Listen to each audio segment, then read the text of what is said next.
안녕하세요. 부산에서 조현정 내과의원을 운영하고 있는 조현정입니다. 네, 저는 소화기내과 분과 전문의, 소화기 내시경 세부 전문의 자격을 취득하고 내과 질환, 내시경 검사, 건강검진 등을 하고 있습니다.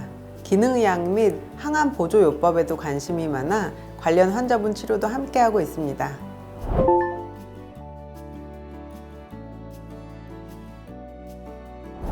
주사로 여러 가지 영양 성분을 맞는 것을 영양수액 주사라고 하는데, 옛날 어르신분들이 식사를 잘 못하시거나 기력이 딸리시면 아미노산 수액을 주로 맞으시고 영양주사 맞고 왔다 하셨는데, 요새는 여러 가지 기능을 가진 고용량 비타민, 미네랄, 고용량 아미노산 등을 섞어서 투여해 드리고 있습니다. 특히 마이어스 칵테일이라고 하는 주사가 있는데, 이게 50년 전에 존 마이어스라는 미국 의사가 개발한 건데요. 여러 질환을 치료하는 데 효과가 있어 지금까지도 널리 쓰이고 있습니다. 현재 몸이 건강하고 아무런 증상이 없다면 맞아도 효과를 전혀 느끼지 못할 수도 있습니다. 하지만 너무 피곤하고 몸살이 심하게 왔다던가 감기 증상, 장염 증상이 심할 때 그에 맞는 영양수액을 맞으시면 드라마틱한 효과를 볼 수 있습니다. 특히 감기, 몸살, 독감으로 아파서 거의 울면서 기어 들어오시는 환자분들 수액 맞고 나가실 때는 기분 좋게, 가뿐하게 너무 좋아졌다 하면서 나가시는 분들이 정말 많습니다. 피로하고 현재 몸 컨디션이 안 좋으시다면 일주일에 한두 번 정도, 한 4주 정도 맞으시고 이후에 2에서 4주에 한 번, 한두 달 정도 맞으시는 것을 추천드립니다. 그리고 질환에 따라 더 오랫동안 맞아야 호전되는 경우도 있습니다. 영양수액별, 질환별로 차이가 있기 때문에 맞는 주기는 의사와 상담한 후 결정하시는 것이 좋겠습니다.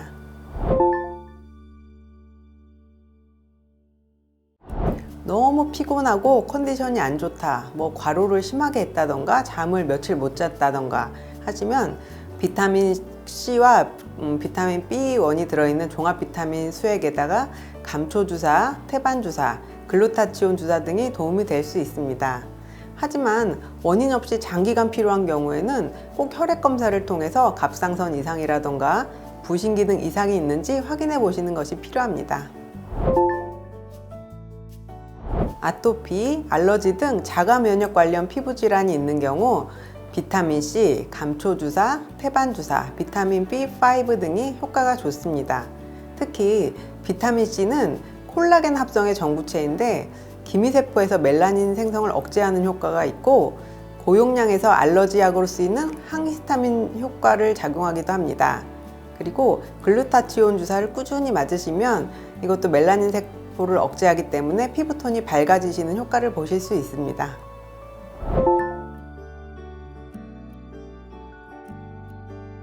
글루타치온은 사실 멜라닌 색소를 억제해서 피부톤이 밝아지는 효과는 그거는 부수적인 효과시고요. 글루타치온 수액은 그 항산화 효과가 더 강해서 다른 기능이 많은 수액이시고요.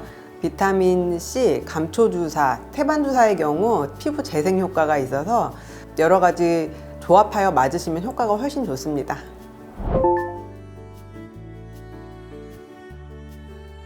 네, 맞습니다. 비타민C, 감초주사, 사이모신 알파 주사는 바이러스 감염 때 면역을 올리고 항바이러스 효과가 있어 도움이 됩니다. 코로나로 인한 몸살이나 발열 등에는 비타민 B군 주사와 해열 진통 주사, 마그네슘 주사 등이 도움이 됩니다. 코로나 환자분들 정말 많이 오셨는데요. 회복수액 맞으신 분과 안 맞으신 분들의 병의 경과, 증상 일수에서 차이를 보였습니다. 그 급성기 때는 한 이틀에 한 번 정도 일주일간 맞으시면 정말 회복이 빨리 되시는 분들이 많으셨습니다.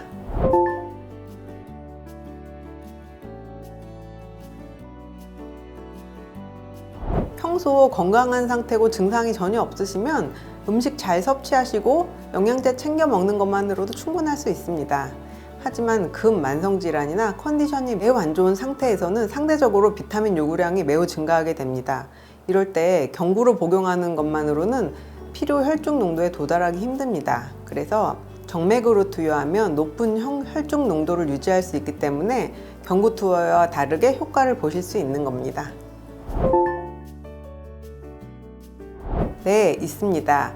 신부전같이 심장에 이상이 있으신 분들, 그리고 신장이 안 좋으신 분들, 또 특별한 질환이 있는 분들은 꼭 의사에게 자신의 상태를 알려주시고 상담 받은 후에 주사 투여 여부를 결정할 수 있습니다. 장기 이상이 있어서 몸에 부종이 있거나 복수, 흉수 등으로 호흡곤란이 있는 경우에는 수액 맞으시면 더 악화될 수도 있기 때문에 꼭 말씀해 주셔야 합니다.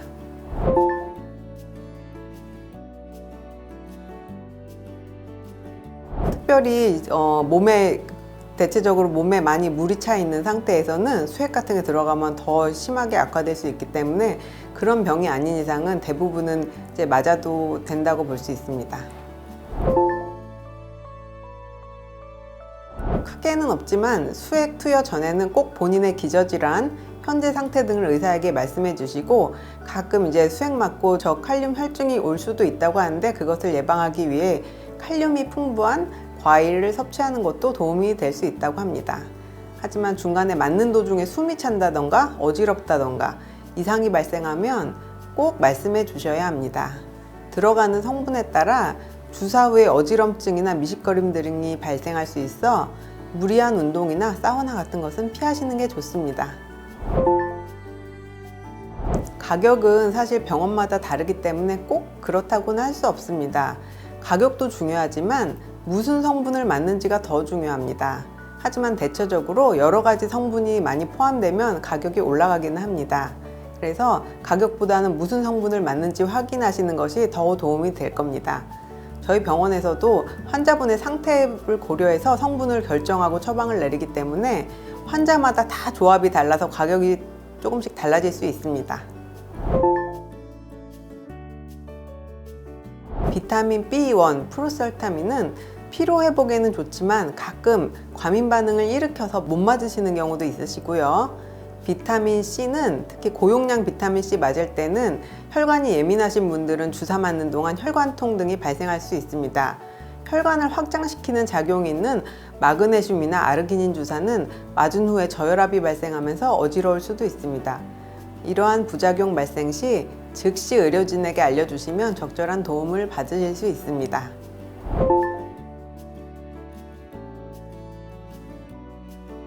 그 정도까지 심한 합병증은 아니고 어지러우실 때는 이제 수액 맞는 걸 중단하시고 좀 누워 계시거나 병원에 계실 때는 그냥 생리식염수 수액을 좀 투여해 드리면은 대부분은 크게 문제 없이 회복되는 경우가 있기 때문에 크게 걱정 안 하셔도 됩니다.